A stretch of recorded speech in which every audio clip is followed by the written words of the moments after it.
Altos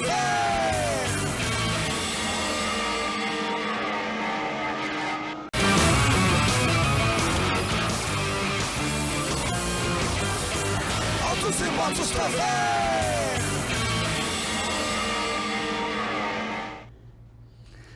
E aí, meus amigos, Bahia Notícias aqui, mais uma vez nos estúdios do Bahia Notícias, aqui na Tancredo Neves. Hoje uma conversa com uma figura exemplar do mundo da aventura, no mundo do automobilismo, do mundo da motocicleta, gastronomia, empresário.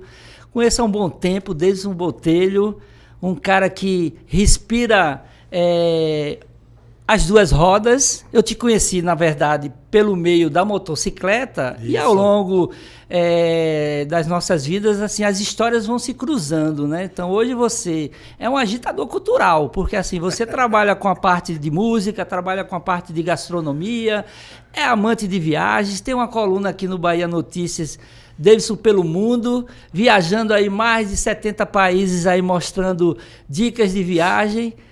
E agora estamos aqui voltando, e o engraçado é o seguinte, eu tenho muitas histórias com o Davidson aqui, quando o Davidson era concessionário Harley Davidson, um amante das motos americanas, essas motos que são ícones da indústria das duas rodas, e você agora colunista, né? Então assim, é bom porque assim, você traz essa vida sua de conhecer pessoas, de conhecer lugares e passando isso para quem gosta, né, Davidson? É verdade. Agradeço aí sua presença. Muito obrigado. Eu que agradeço, Roberto, o convite, sempre à disposição. Eu acho que eu tenho uma filosofia que conhecimento e experiência, ele vale muito pouco se ficar só para nós. Então, eu faço questão sempre de tentar passar minhas experiências e o conteúdo que porventura eu tenha aí que alguém ache interessante, importante, porque isso eu acho que tem que ser dividido. Conhecimento e experiência tem que ser dividido, porque senão você guardar só para si não tem muito valor. E o legal é que a moto causa isso, né? Porque a moto Tudo. Você olha para frente e o retrovisor, ele só é guia, né? Na verdade, a moto vai para onde você está te olhando. Exatamente. É que nem a vida, né? Uhum. Sua vida ela é guiada para aquilo que você projeta, para aquilo que você olha. Uhum. Se você cultua o mal, você irá colher o mal. Se você cultua o bem, você vai colher o bem. Vamos lá, Botelho, assim, como a gente está no podcast de autos e motos, então assim, essa paixão de viagem, pela de moto, gastronomia, de viagem também, de tudo, né? Essa viagem sua pela moto é antiga, né? Então como foi que a motocicleta, ela inicialmente entrou naquele jovem que gostaria de fazer aventuras, buscando a liberdade que a moto tanto traz? Na verdade entrou, eu inclusive não tinha nem carteira, eu era de menor, meu irmão falecido na época, ele, hoje em dia, lógico, ele com 18 anos, ganhou, não me recordo bem, minha mãe ajudou ele comprou uma moto. E eu com 17 anos, eu comecei a andar nessa moto, era uma Yamaha TT 125. Aqui em Salvador? Aqui em Salvador. E o passeio era por onde? Aqui pro Salvador não tinha carteira, naquela época não Tapuã, tinha blitz. Pituba. Saía pela Pituba, Chiep, eu sou daqui do Chiep, bem pertinho. Uhum. E aí eu comecei a me apaixonar por motocicleta. Logo em seguida, mais para frente, eu entrei no mundo de duas rodas porque não tinha dinheiro para comprar carro. E a opção, né? Opção. Quando eu fui trabalhar no Hotel Quatro Rodas, eu comecei a trabalhar cedo no Hotel Quatro Rodas, e eu tinha que me locomover. Até porque eu morava no Chiep, trabalhava em Itapuã e tinha uma namorada na Graça. E tinha que fazer o trajeto. Então era praticamente Salvador todo, né? Eu saía de um extremo ao outro. Ônibus dificultava um pouco por causa do tempo. Já não era mais CT. Aí eu comprei uma Agrale. Que era maiorzinha, né? É uma Agrale 125. Também. Estilo Cross. Né? E depois eu tive uma Agrale Elefante, aquela 30.0. Moto fantástica, barulhenta, mas um trator. Mas chegava também para tirar uma onda também, né? Claro. Acelerada. Até porque era uma moto que estava um pouco na moda, né? Chegou do Brasil, as motos italianas, a Agrale. Tinha uma concessionária ali na Manuel Dias. E eu tive essas motos. Aí depois daí para frente conciliou a paixão com a necessidade. Depois eu já fui evoluindo no trabalho, passei a ter carro, mas também nunca deixei de ter uma moto. E aí, vamos fazer essa linha do tempo mais rápida aí, porque assim, tem tanta coisa pra gente conversar. E eu sei que existem modelos de motos e até marcas de motos que quem gosta do motociclismo termina tendo uma adoração, né? E você tem uma ligação fortíssima, até pelo nome, com a Harley, né? Pela história toda. Não, minha história com a Harley começou em 98, eu morava em São Paulo. E para mim era algo muito distante, economicamente, né? Sempre foi, eu sempre gostei. A história do meu nome veio de meu pai, brincadeira, da época do filme Easy Rider, né? Que é do ano que eu nasci. E aí meu pai com essa história, a lenda que diz que ele colocou meu nome por causa do filme e tal. Escolha boa, porque deu certo, né? Minha mãe fala que não, mas tem essas histórias, eu prefiro acreditar e levo essa versão. Mas era um sonho muito grande, porque não tinha aqui no Brasil, tinha que importar, muito cara. Mas em 98 eu estava morando em São Paulo e eu consegui comprar a minha primeira Harley. E foi qual? Uma Fat Boy. Que é a do Exterminador. Exterminador do Futuro. Uma moto de 1981, foi lançada, com Arnold Schwarzenegger no filme. Uma moto desenhada pelo Willie D, que é o neto do criador, que na retomada do grupo AMF, quando comprou a Harley na década de 60, 70, a família recomprou e ele desenhou essa moto, é um projeto dele. E foi a moto utilizada pelo filme. Foi lançada no filme, né? Pelo menos apresentada um pouco antes, mundialmente. apresentada mundialmente no filme, né? E aí eu comprei essa motocicleta. Depois eu tive uma outra marca também, uma Suzuki. E aí em 2003 eu comprei a V-Rod, que foi uma joint venture da Harley com a Porsche, um modelo mais esportivo. E vieram só 5 para o Brasil. E eu comprei uma das 5, era um ícone, moto fantástica, tal, modelo mais esportivo. Eu acho que a primeira vez que a gente bateu um papo deve ter sido em 2005, porque na época eu escrevia no caderno de veículos do Jornal à Tarde e eu vi um dia andando na orla ali algumas Harleys passando e aí eu fiquei pensando assim, como é que esses caras que não tem concessionária aqui compram moto, como é que esses caras ficam fazendo revisão? E aí eu não sei quem foi que te indicou e eu fui fazer uma matéria para o Jornal à Tarde sobre a revisão de motos que vocês contratavam, traziam um mecânico eu lembro disso. De BH. Belo Horizonte. E ficava ali, lá em, se não me engano, em Estela não, na casa de Vadinho, né? Que depois virou seu sócio. Na verdade, nós só tinha 7 Harleys em Salvador. E em 2005 a gente fundou um clube que tem até hoje, fez 18 anos agora, que é o CHD, o Clube Harley Davidson Bahia.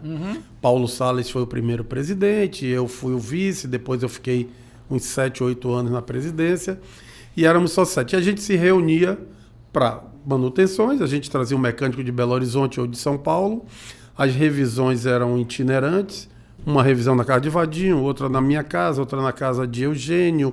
Fazíamos também num hotel ali em Itapuã de Hugo, que era outro proprietário. E aí foi crescendo o número. Quando essa sua matéria, inclusive, foi extremamente importante, que a partir dali, umas 4 ou 5 pessoas nos procuraram porque queria comprar moto e não sabia como. Então, a partir Qual era o caminho, né? Qual era o caminho? Vocês compraram aonde? A gente dizia em São Paulo ou em Minas. Porra, mas como é que faz revisão? Se integra ao grupo, pode comprar que a gente resolve isso. E a partir daquela sua matéria, o grupo rapidinho foi a 17, cresceu mais 10 motos. Ai, que ótimo, que ótimo. A Harley deveria te dar uma pontinha, uma comissão, mas sem saber que você ajudou, né? Mas assim, a gente como jornalista, a gente faz porque a gente quer ver o movimento, né? Claro, e o legal é o seguinte, que depois, eu acho que, eu não sei se foi 2011, ou 2000. Que ano é a concessionária a que você montou? A gente começou a montar em 2011 e inaugurou em 2013. Pois bem, então em 2011 eu já tinha seu telefone, eu estava em São Paulo no lançamento da Harley, depois do Salão Duas Rodas, e aí fui para uma coletiva da Harley Davidson, e quando eu vejo lá, tá lá o mapa do crescimento de motos e possíveis concessionárias no Brasil. Quando eu olhei, tá lá Salvador, Fortaleza e Recife. Acabou a coletiva, na mesma hora eu liguei para você, Botelho,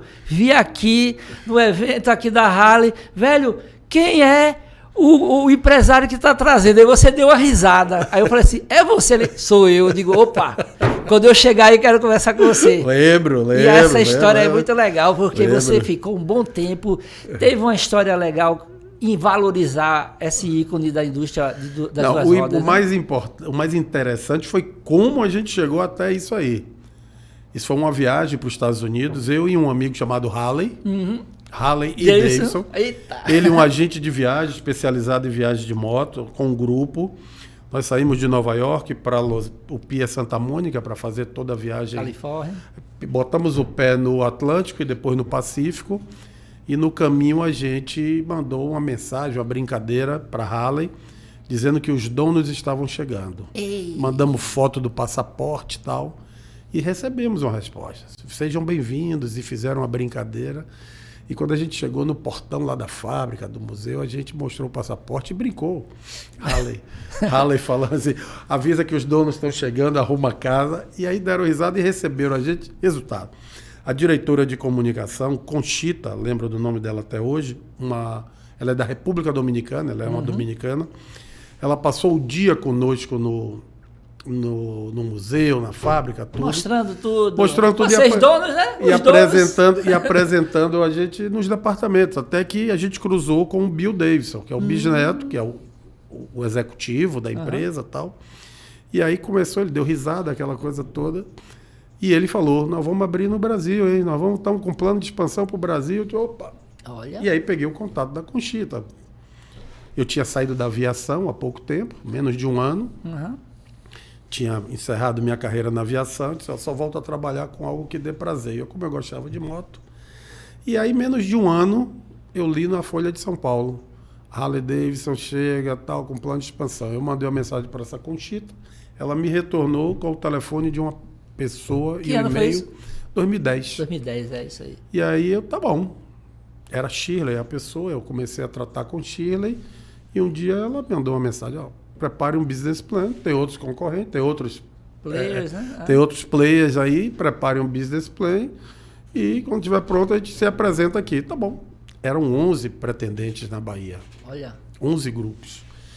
E aí eu chamei Mas o Deus aí Net. é aquela coisa, você tinha também todo um aparato de pessoas que estavam dentro do mundo Harley, né? Então, assim... mas isso não era só grupo, isso. Assim, mas também... Valeu, aquilo ali valeu, lógico que contou, mas tinha o capital a ser investido, tinha um plano de negócios, e era eu e Deus Det, e aí resolvemos chamar Vadinho, por uma questão estratégica também. Que ele andava de moto? Ele tinha Harley também. É um artista, um cara tal. Durval também, né? Que Durval hoje, né? há muito tempo, um dos mais antigos. E aí ele a ainda gente tem aquela... Tem. A Glide dele? É uma Electra Glide vermelha. Bonitona, né? Você tá com qual agora? Eu tenho uma Heritage, é 2008.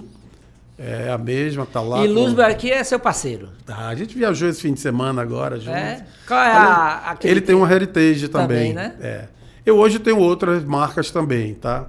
Porque eu faço viagens off-road também, então eu tenho uma BMW, que eu faço uma 1250, uma GS, uma off-road. Turismo, né? Para dar uma passeada. O ano passado a gente foi para o Oiapoque, fizemos uma viagem para o Oiapoque.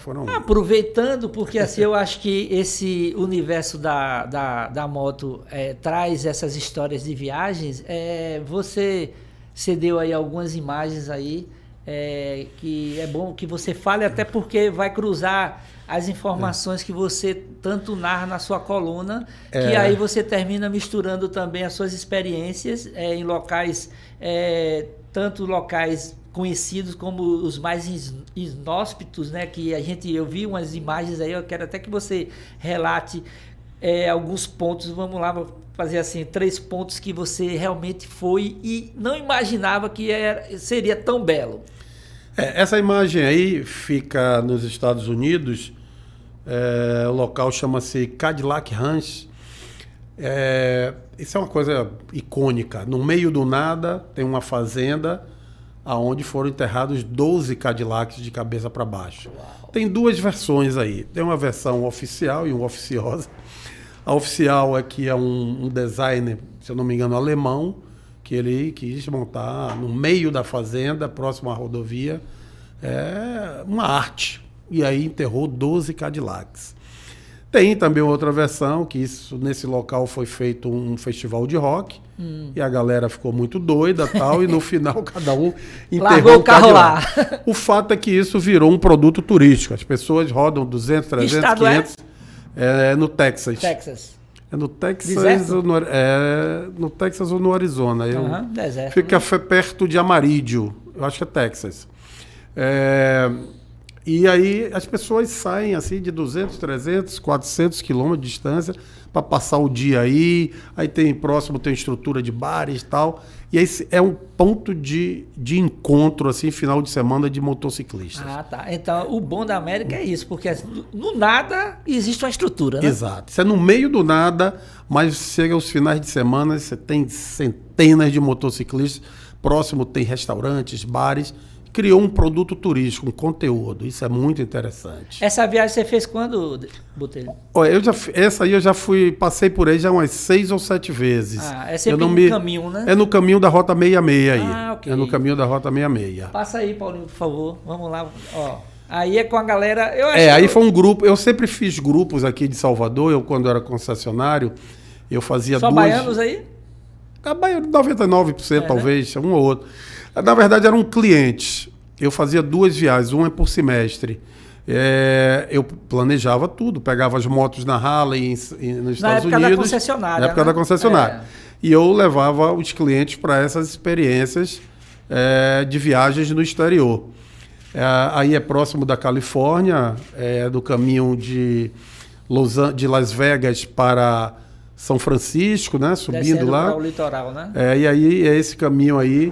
A gente já chegou a ter 34, 35 pessoas nessas viagens. Geralmente uma viagem dessa, planejamento e execução... Toda minha. Quantos dias lá de estrada? De estrada, no mínimo 10, no máximo 14. Caramba. De estrada. A viagem de 17 dias, 18, 14 dias, aí dependia da época, tá? Mas em média 14 dias no total. É muito que o americano faz, né? Aquele estilo, né, de... Eu planejava essas viagens todas, já saíamos daqui com as motos, com seguro, com o roteiro pronto, com os hotéis, aonde parar, o que ver. Eu fiz a Rota 66 toda 6 vezes. Então eu conheço caminhos alternativos e a filosofia sempre... Porque você não consegue fazer a Rota 66 ponto a ponto 100%. Tem pedaços que não existem mais ou não são trafegáveis e tem pedaços dela, trechos que não são interessantes, não tem nada para ver. Então a gente sempre sai buscando conteúdos turísticos. Agora é o seguinte, eu te apresentei no começo, aí eu terminei usando a expressão que eu acho que é uma expressão bem aqui da gente aqui da Bahia, que é o agitador cultural, né? Isso aí é agitação cultural. Porque assim, e outra coisa, como você é um cara bem relacionado aqui, você anda no meio musical, você termina trazendo muito essa coisa do entretenimento para dentro da sua vida, né? Então eu quero cruzar essas informações aí da paixão pela moto, dessa parte você como baiano que gosta de ir para festa também, e aí vai entrar também na história da gastronomia que você estava me contando aqui antes da gente iniciar o bate-papo, que a pandemia trouxe coisas ruins, mas também trouxe muitas coisas boas. Não, rapaz, todo enterro tem gente chorando e gente vendendo lenço, né? É verdade. Na Ventania tem gente que faz barreira e tem gente que constrói moinho, né? Então você tem que aproveitar essas oportunidades. E aí como foi essa parte aí da gastronomia voltando para a sua vida, já que você já trabalhou na parte de aviação, de hotelaria, e aí chega um momento... Da música também, antes teve a gastronomia, foi antes. A pandemia, eu sempre gostei de cozinhar. Eu trabalhei em hotel, tive algumas experiências e sempre gostei de cozinhar. Até porque eu morei só, muito jovem. Tive que me virar. E na pandemia, 17 de março de 2000, de uma hora para outra, estava tudo fechado. Eu disse, eu vou fazer o quê? Trancado dentro de casa. Eu vou estudar. Né? Eu vou preencher a cabeça. Solicitei matrícula especial, vestibular, aquela coisa, e consegui numa faculdade, a FBB. A princípio eu queria fazer gestão pública. Eu gosto de política, eu não tenho mais pretensões políticas. E aí, mas eu optei por gastronomia.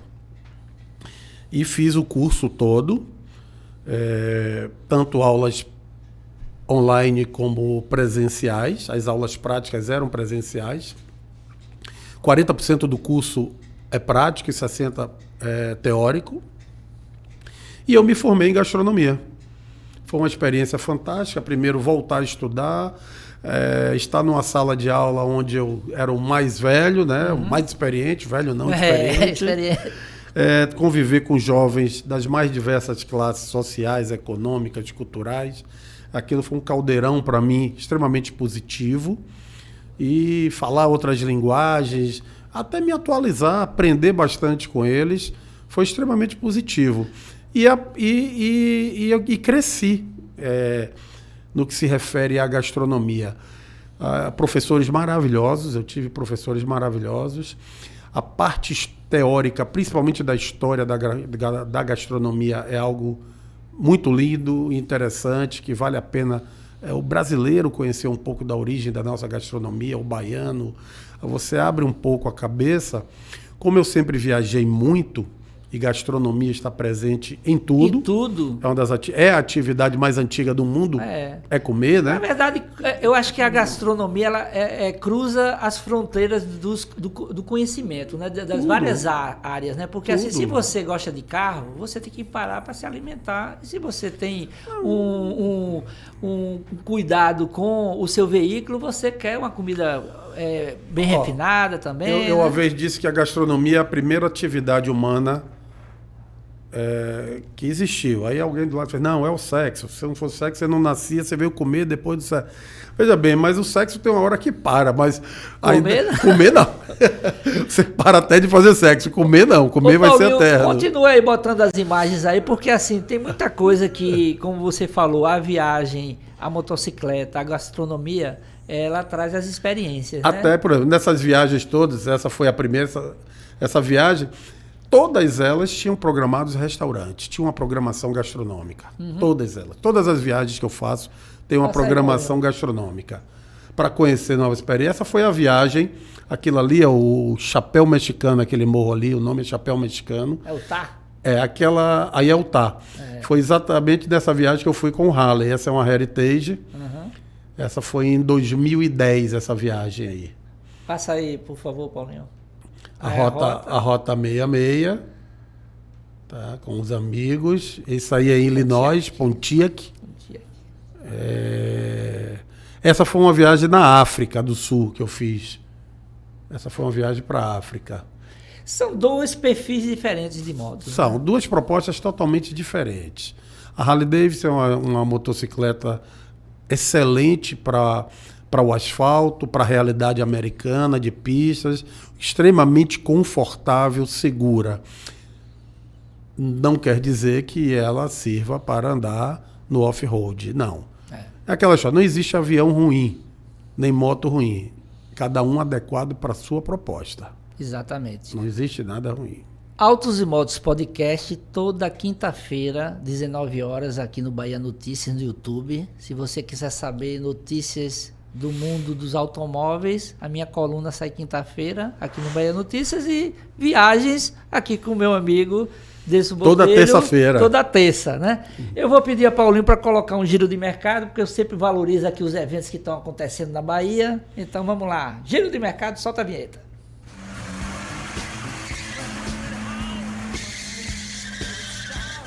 É sempre bom a gente valorizar quem realiza, porque assim, a Bahia também tem kart, né? Então, o kart, ele é a porta de entrada do automobilismo, né? Campeonato Largo Baiano de Kart 2023. São essas categorias aí, cadete, F4 graduados, mirim, super sêniors, a light, e quem não tem kart, você pode até alugar equipe. Maravilha.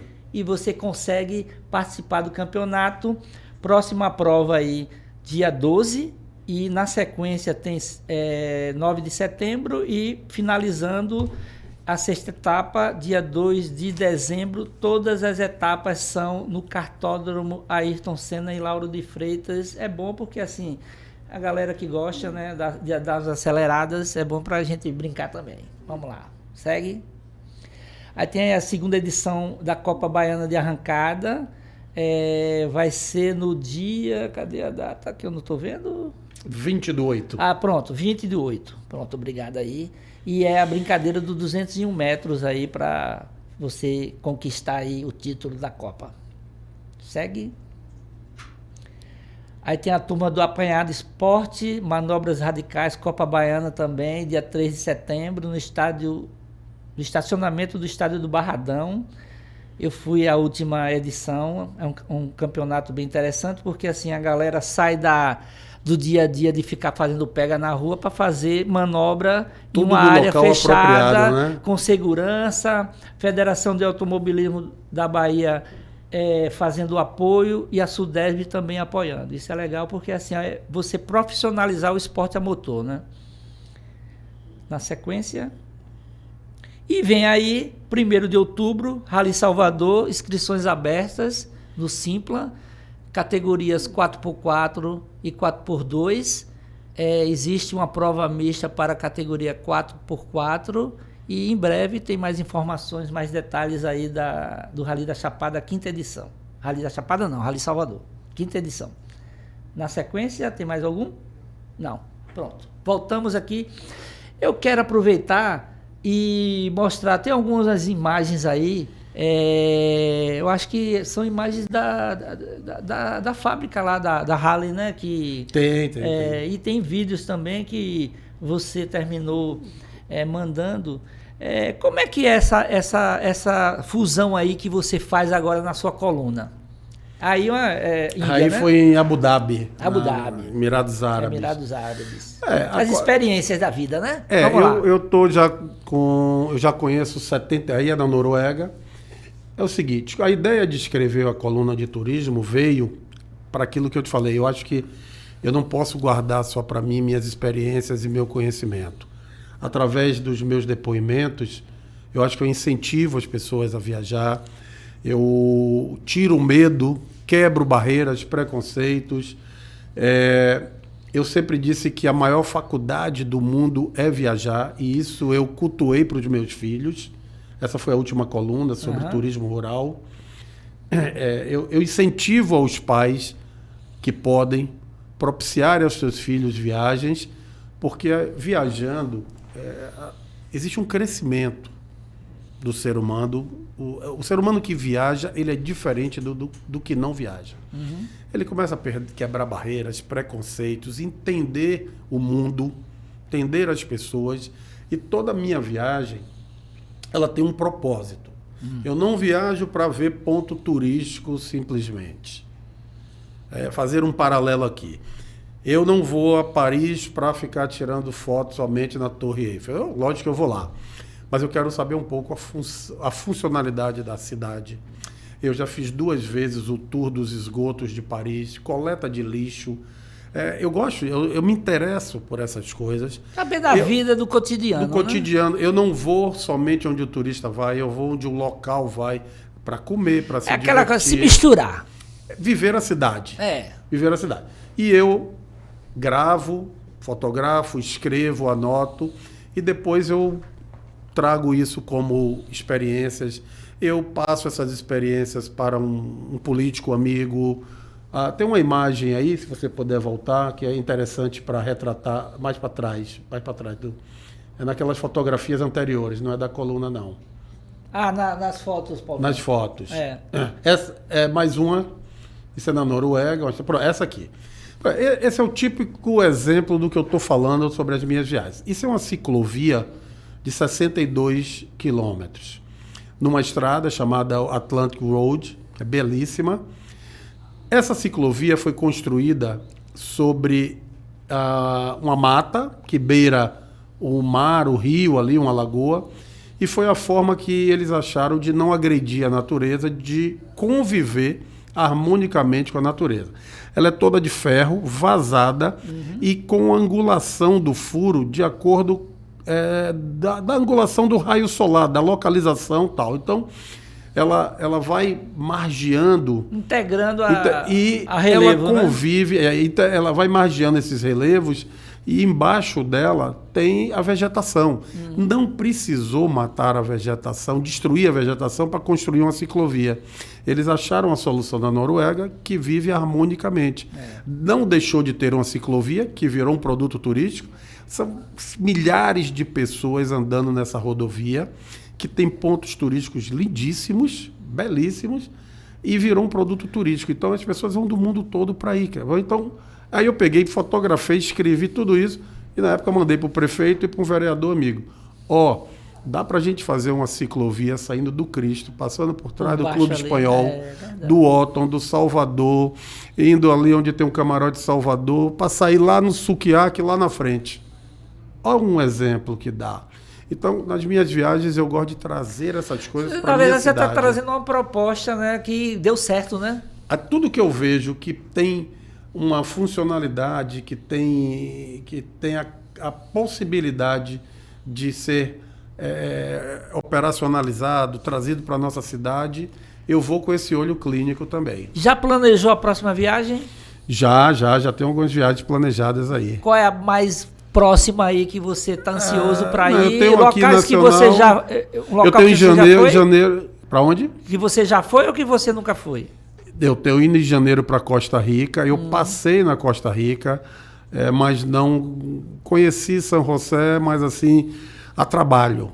Eu vou em janeiro com meu filho e a gente vai ficar uns 10 dias, aí eu vou correr o país todo. Ô Botelho, existem assim, vamos lá, eu vou aproveitar suas experiências aí até para que... Essa é na Noruega, ó. Ai, que lindo. Gelo puro, aí eu abandonei a moto, peguei um carro, e isso aí quase foi uma irresponsabilidade minha, porque eu não estava preparado para pegar essa estrada com neve, e o carro não estava com pneu apropriado. Assim, na hora de... Quase que eu tenho um acidente aí. Quando você define a viagem, naturalmente você tem todos os seus critérios de segurança e até para você fazer um planejamento, né? Sim.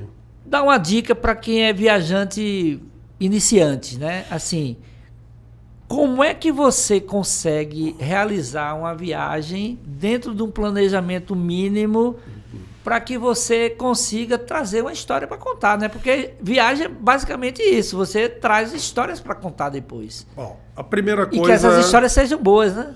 A primeira coisa, eu tenho várias dicas sobre viajar. Primeira coisa é definir o conteúdo. Não é ir para o destino por ir. Você tem que definir um conteúdo. Eu vou para a Espanha com objetivo gastronômico. Ok, você está indo com objetivo, vou conhecer outras coisas, mas o objetivo principal é gastronômico. Quero conhecer restaurantes, a culinária. A partir daí você começa a se planejar, pesquisar, buscar informações. Não é ir no escuro, como diz, né? Não. Segunda coisa, uma viagem, eu estou falando aí de viagens internacionais, é um investimento que não é barato e você tem que tirar o máximo de proveito. Então tem que eliminar riscos. Procure ir em voos com conexões confortáveis. Tudo pode acontecer, imprevistos. Escolha bem a companhia que você vai viajar. Companhia aérea. E a companhia, a pessoa... porque viajar sozinho, não. Eu já fiz essa viagem mesmo, eu estava só, da Noruega.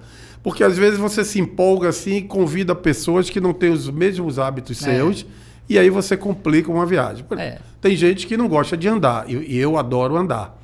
Então, eu vou me privar. Eu chego numa cidade, eu quero conhecer a cidade o máximo possível andando. Tem pessoas que não gostam. Então, começa a ter os conflitos de cultura, de interesse. Tem gente que vai para uma cidade que quer ficar só em bar. Não, eu quero conhecer museu, eu quero conhecer a rotina, eu quero conhecer tudo isso. Tem um perfil similar, né? Tem que achar... Você só pode viajar com pessoas que têm um perfil próximo ao seu. Exato. Sempre fazer uma uma pesquisa de localização, onde você vai se hospedar, porque às vezes você está num hotel mais caro, mas você está próximo de tudo. E às vezes você está no hotel mais barato, é longe e você gasta muito com locomoção. Pesquisar se nos dias que você está indo tem feriados, comércio fechado, se as coisas estão fechadas. Porque às vezes você vai ter um feriado que você não E aí conhece. atrapalha toda a você vai passar programação, 2 né? dias naquela cidade e não vai ver o que você quer, porque tem um Exato. feriado importante. Então tem que pesquisar. Fazer sempre um seguro de viagem. Importantíssimo ter um seguro de viagem. E outra, quando nós viajamos, nós estamos adentrando numa cultura e numa Respeitar, legislação. né, o outro, né? Numa cultura e numa legislação diferente da nossa. Não é o fato de sermos turistas que nós podemos negligenciar isso. Exatamente. Ao contrário, a gente tem que se adaptar à cultura e à legislação local. Então, a cultura, principalmente na grande maioria dos países, existe um respeito muito grande, respeito civil, né? Respeito cívico, de atravessar a rua, de dar a passagem, de um simples andar numa escada rolante do lado direito e deixar o esquerdo livre, coisas que a gente não pratica aqui e a gente tem que estar acostumado com isso lá fora. Uma pergunta até como alerta, assim, o que é que o viajante deve ficar atento para que ele aborte a ideia de fazer algo? Tipo assim, existem muitas viagens, muitos eventos e muitos destinos de aventura, né? Sim. Então, assim, às vezes o cara vai para um determinado lugar, ele não pratica um mergulho e quer fazer um mergulho. Então, assim, esses riscos aí, vale a pena Não. ou você tem que ser sempre prudente Tem que ser na hora prudente. da decisão? É lógico que você vai para um destino de mergulho, Fernando de Noronha. Existem os passeios, os programas para amadores, iniciantes e os profissionais. Procurar o que cabe dentro Procurar da sua... aquilo dentro da sua realidade. Não tenta dar uma de herói aonde você não está acostumado. Vou fazer um rapel agora aqui na África, na Austrália, na Nova Zelândia, que você não está acostumado. Você não fez exames antes, tudo mais. Teve recentemente um caso de uma turista que no bungee jump ela infartou. E ela já vinha com sintomas e ela negligenciou. Então, os sinais, né? Os sinais ela negligenciou.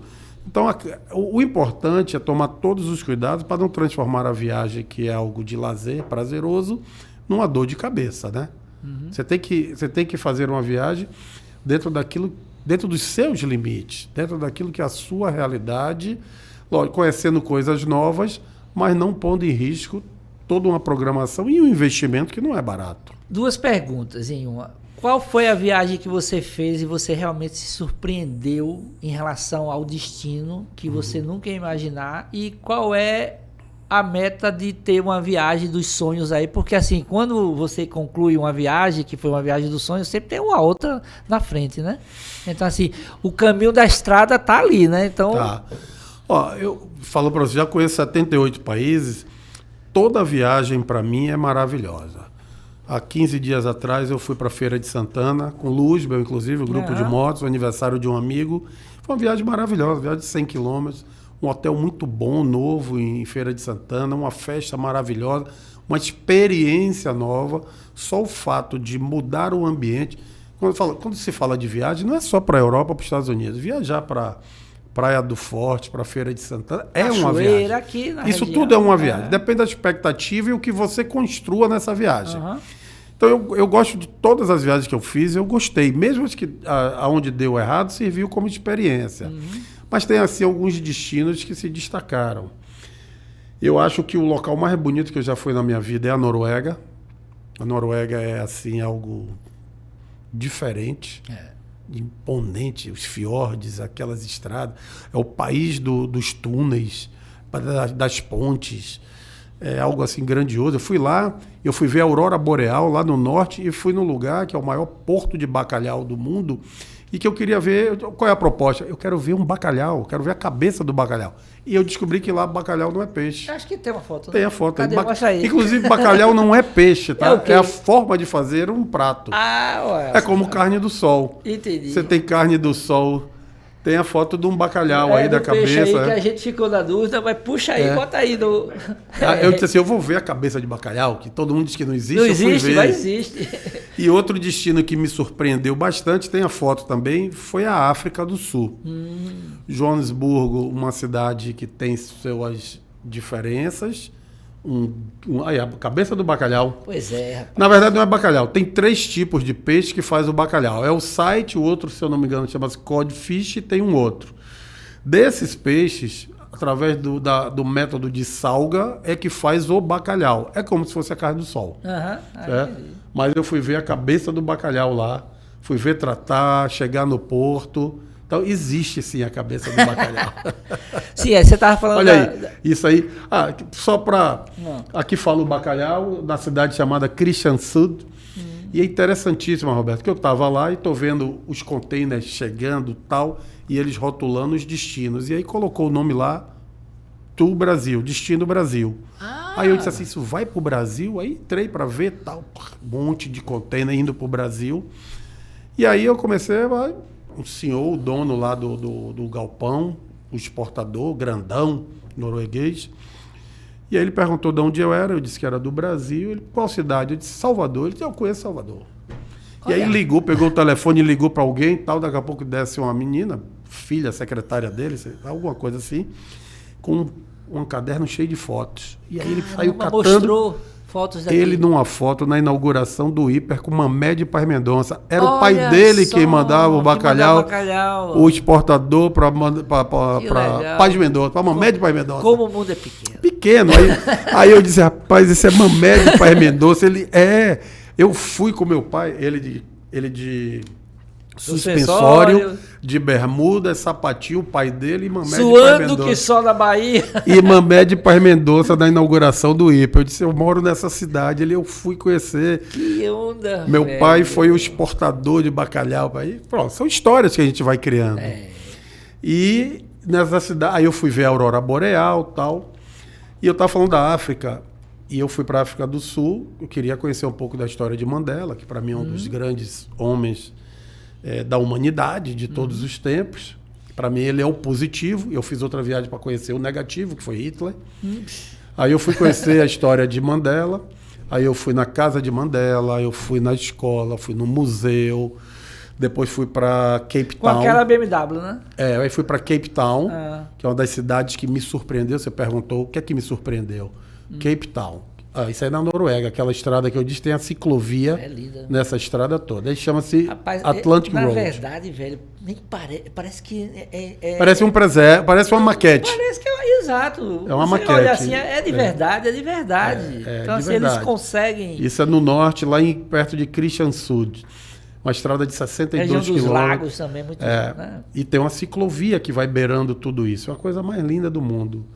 E aí eu fui para a África do Sul e eu fiquei impressionado. Tem a pobreza, eu fui lá no Soweto, tem numa rua, a rua que Mandela nasceu, no bairro, tem 2 prêmios Nobel, tem Desmond Tutu, ou seja, ali num Soweto, num gueto. Peraí, volta aí. Essa daí é a primeira, né? Essa é a número 1. Essa no Museu da Harley é a moto número 1. Ela foi concebida, na época, para os Correios americanos, porque os criadores tiveram em mente a eficiência. As cartas, o correio, os carteiros usavam bicicleta. Vamos motorizar uma bicicleta para ter ganho de produtividade. Foi quando eles botaram o motor numa bicicleta e saiu a primeira Harley Davidson. Está no museu da Harley Davidson, que fica em Milwaukee, no estado do Wisconsin, no norte, já chegando no Canadá. Inclusive que eu saí de moto de Salvador e fui até lá com 2 amigos, né? Uma viagem de 45 dias. Saímos daqui de Salvador em 2018 e fomos até Milwaukee de moto. Foi a mais longa viagem? Foi a mais longa. 25 mil quilômetros. Aí um planejamento grande, Não, né? aí foi um planejamento grande, feito pelo Roberto Bandeira, nosso amigo. Foi idealizador da viagem. E passando, só curiosidades assim, a gente sabe que quando cruza a América Central, tem Panamá, aquela região ali, tem muitos conflitos. Na Colômbia você não segue mais, né? Você tem que mandar para o Panamá de navio ou de avião, porque não tem estrada. E tem muitos conflitos ali, a região. Agora, E a passagem pelo México também é bem complicada ali, né? o México é um país violento, né? O México é um país complicado. Agora, a motocicleta quebra gelo, né? A motocicleta, quando você está numa viagem dessa, os policiais, até a gente passou por locais das Farc na Colômbia, e a gente via as pessoas de metralhadora, assim, tipo, passando no morro, e todo mundo atrás da gente, assim, de moto, via aquela sensação. E Você bandeirinha do roubado. Brasil também dá uma... Neymar, Ronaldinho, camiseta do Brasil e tal. E aí, mas os caras paravam a gente, era para tirar foto das motos. Eles não têm isso por lá. Mas deu medo, né? Na Colômbia deu medo porque a gente passou no meio da região das Farc, né? Me diga uma coisa, só coluna, quanto tempo já aqui? Já começou em junho do ano passado, tem 1 ano e 2 meses já. Né? Toda terça-feira. Eu conto minhas experiências, viagens, dou dicas, falo um pouco sobre conceito de turismo, não é só para falar de destino, eu falo de conceitos de turismo também. Teve uma coluna que eu falei só sobre remédios. Se puder baixando aí, a gente vai ver. Eu falei só sobre remédios. Porque precisa o que é também, que pode, né? o que não pode levar. Muita gente não sabe. Tá. Aí foi sobre Andorra, né? Um dos menores países do mundo. Aí, turismo sobre 2 rodas, que eu falo sobre viagens de moto. Isso aí é importante. Dicas de como viajar de moto. DTI, destinos de turismo inteligente, né? É uma tendência mundial. Preparar as cidades para isso. O Caribe colombiano, que é maravilhoso. A Colômbia hoje é um destino fantástico. E o Caribe colombiano. O ecoturismo, enoturismo brasileiro, que está crescendo é uma coisa muito. que está crescendo muito até na Bahia, né? Sim, nós temos uma chapada agora aqui, tanto Morro de Chapéu como Mucugê. Tem aquele... a Uva, a vinícola Progresso, Uva. né? Que é o Grupo Progresso, a né? vinícola é Uva, né? Exato. O turismo convivendo com o passado, presente e futuro, isso é uma crítica que eu fiz, porque foi barrado a roda gigante no comércio pelo IFAM, e você tem, eu disse assim, qual é a diferença? Você tem uma roda gigante hoje ao lado do Rio Thames em Londres, que convive com o passado, não agride. Várias cidades onde você tem o próprio Museu do Louvre, que tem lá a pirâmide né? de cristal no meio de história, né? história. Então, a gente tem preconceitos ainda, a gente precisa modernizar a nossa legislação para atrair mais turistas também. Pois é. E aí, amigo, toda terça-feira... Outra aí, maraturismo, que é outra modalidade de pessoas que viajam para correr, né? Para para os eventos de maratona, né? Atletas amadores, né? Que une uma competição com viagens. Exatamente. Então, Botelho, agradeço. Nada. Fiquei feliz aqui, porque assim, é sempre bom reencontrar você que traz as histórias de maneira bem entusiasmadas, assim, é bom quando você percebe que o olhar, ele é olhar de verdade, porque assim, quando você olha de verdade, eu sempre falo, você pula que nem bola de ping-pong, né? Então assim, a vida é assim, ela é cíclica, ela tem que trazer novidades, você tem que se envolver, e você é um cara, como eu comentei aqui, você é um cara que está misturado mesmo nessas áreas, né? E ainda tem um banda. Ainda tem banda. Qual é a banda? Autorais, é uma banda com Tennyson Del Rey, Tonho Matéria e Jorge Zarate. 3 compositores com mais de 1000 composições, que muita gente não sabe que essas músicas são dele. E a gente se juntou, eu não toco nada, eu só faço a parte de gestão empresarial. E eles cantam as músicas deles e contam as histórias, como é que eles compuseram aquelas canções. É um projeto novo, tá um maior sucesso, maravilha. E aí, caso as pessoas queiram te seguir, tem rede social? Sim, no Instagram, Davidson Pelo Mundo, Autorais Oficial também. Agora com um negócio de cozinhas que é Vertral, Cozinhas Industriais. Na gastronomia, eu optei em não ir para a produção de alimentos, e sim de equipamentos para bares, restaurantes. Equipando quem alimenta. Exatamente isso. E me distraindo e dividindo um pouco da minha experiência e meu conhecimento através aqui da coluna Davidson Pelo Mundo no Bahia Notícias toda terça-feira. Pois é, aí eu comecei, estava aqui na dúvida aqui para fazer o registro dele, para dizer o que é que ele é. Então vamos lá, ó, viajante, turismólogo, gastrônomo, escritor, empresário, motociclista, aventureiro, é um baiano retado da porra. E lancei meu livro sobre viagens também. Aí, tá ótimo. Meu amigo, valeu, velho. Obrigado, Roberto. Prazer. Autos e Motos Podcast, como eu falo toda quinta-feira, trazendo novidades do mundo automotivo. E vamos acelerar. O tempo passa rápido demais. É.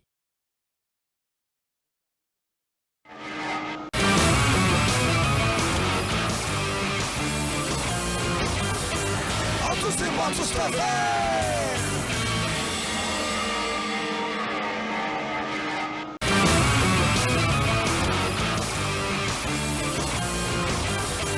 Autos e Motos TV.